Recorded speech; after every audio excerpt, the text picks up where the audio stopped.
कई लोग ज़मीन के मामला को लेकर के ही आए और मुख्यमंत्री जी ने भी अपने जनता दरबार में जब स्वीकार किए हैं कि दाखिल खारिज राजस्व विभाग के अंदर जिस तरह से भ्रष्टाचार चरम पर पहुंचा है, पदाधिकारी मुख्यमंत्री के आदेश का भी पालन नहीं कर रहा।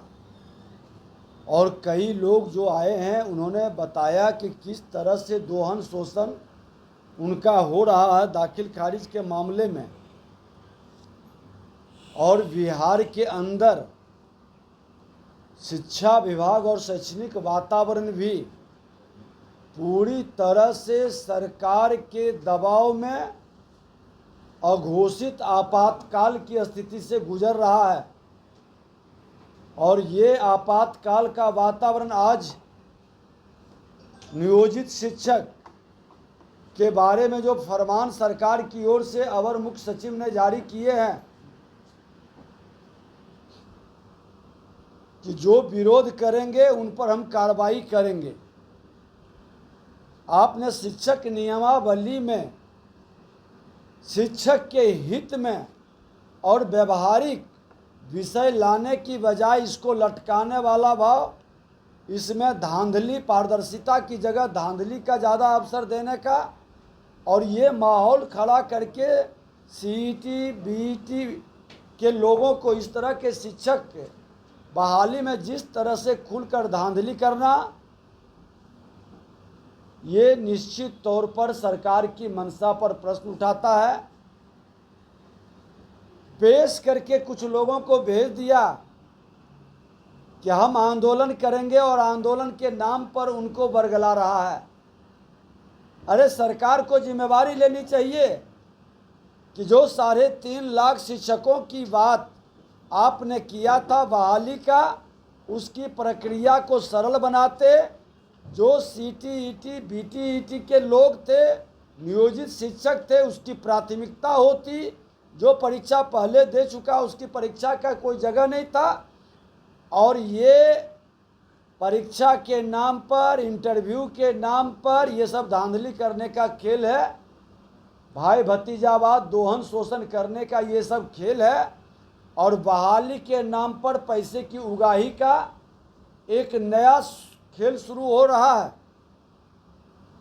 शिक्षकों के साथ खिलवाड़ करने का मतलब है कि बिहार के बच्चों के साथ खिलवाड़ करना। जब विद्यालय के अंदर पढ़ाई की व्यवस्था चरमरा गई है, आज शिक्षक को सही रूप से न्याय नहीं मिलेगा। शैक्षणिक वातावरण पहले ही मेरा कमज़ोर था, बिना पढ़ाई का परीक्षा हो रहा था। आज भी कई विद्यालय के अंदर वही स्थिति है। शिक्षक है नहीं, टीचर जितने स्टूडेंट है उसके आधार पर शिक्षक नहीं है, भवन नहीं है, बच्चे नहीं आते हैं, लेकिन परीक्षा सबको दिलाते हैं। ये कैसी व्यवस्था चल रही है? शिक्षा विभाग आज 33 वर्ष से बड़े भाई छोटे भाई के जिम्मे रहा है। जवाब देना चाहिए, सुधार की बात करनी चाहिए। ये व्यवस्था को बदलाव के लिए, बिहार के भविष्य को बचाने के लिए गंभीरता से काम करनी चाहिए। तो शिक्षा विभाग इनकी प्राथमिकता में नहीं है। इनकी प्राथमिकता में 7 निश्चय है, जल जीवन हरियाली है, जातीय जनगणना है। ये व्यवस्था जिसमें लूटने का, लोगों को लड़ाने का और लोगों को भरमाने का खेल सिर्फ खेलने की व्यवस्था है। हमने तो अभी सभी विधायकों को, और मैं खुद जिले की दौरा पर जाएंगे। कल नालंदा जिला के अंदर हम जा रहे हैं, मुख्यमंत्री के क्षेत्र में ही, और मैं विद्यालय के अंदर जाकर के इनके सच को उजागर करूंगा। हर लोग जाए, अब खुल करके अभियान पूरे बिहार के अंदर चलेगा कि आप जितना भ्रष्टाचार और लूट से अकुत संपत्ति कमाए हैं, लेकिन मेरे भविष्य को मत लूटिए, मेरे भविष्य को मत बर्बाद करिए। बिहार के बच्चों के भविष्य के लिए भारतीय जनता पार्टी में हर जिले के अंदर जा कर के शैक्षणिक वातावरण के लिए तमाम अभिभावकों से आह्वान करेंगे कि अपने बच्चे की भविष्य बचाने के लिए अपनी तैयारी करिए। ये निकम्मी सरकार जब हटेगी तो भारतीय जनता पार्टी नियोजित शिक्षक पर जो कार्रवाई होगा और जो सीटीईटी बीटीईटी वाले लोग हैं इनको भी न्याय देंगे और शैक्षणिक वातावरण को हर हाल में दुरुस्त करेंगे।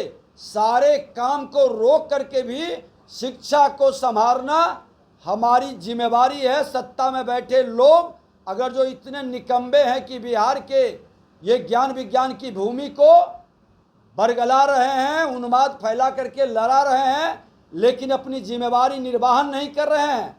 अब जातीय जनगणना से बताइए विद्यालय की क्या ज़रूरत है? विद्यालय में शिक्षक नहीं है, शिक्षक देनी चाहिए, भवन देनी चाहिए, पढ़ने की व्यवस्था बनानी चाहिए। उसमें तो हर जात के लोग पढ़ते हैं, विकास में कहाँ वो बाधा बन रहा है। लेकिन इनको करना कुछ नहीं है, वर्गलाना है, लड़ाना है, भरमाना है और उसके नाम पर सत्ता प्राप्त करना है। जातीय जनगणना पर सुप्रीम कोर्ट की रोक लग गई है, फिर से क्या करें? देखिए इनका नीयत साफ नहीं है, इसलिए नीति असफल हो रहा है।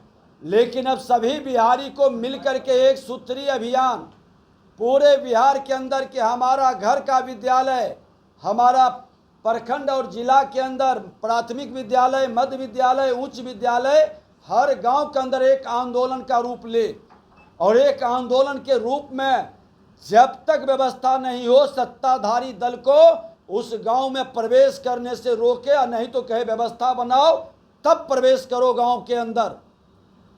सत्ता में बैठे लोग जब तक शिक्षा का सुधार नहीं करेंगे और शैक्षणिक वातावरण का माहौल नहीं बनाएंगे, कोई भी मंत्री को उस गांव के अंदर प्रवेश नहीं करने दे। और प्रवेश करे तो पहले विद्यालय जाकर दिखाइए कि हमारे इतने बच्चे हैं कि शिक्षक कितना होना चाहिए, भवन कितना होना चाहिए। आप लूटने की योजनाओं को बंद करके पहली प्राथमिकता शिक्षा की सुधार की करें और ये एक जन आंदोलन के रूप में पूरे बिहार के अंदर यहाँ के अभिभावक, यहाँ के ग्रामीण सभी बंधनों को तोड़ करके ये जातीय उन्माद, धार्मिक उन्माद को छोड़ करके हम अपने बच्चों के भविष्य और प्रतिभा की बचाने की लड़ाई लड़ेंगे। इसके लिए हम लोग अब शुरुआत करेंगे, कल मुख्यमंत्री के ही क्षेत्र से हम शुरू करेंगे। पंडित वीरेंद्र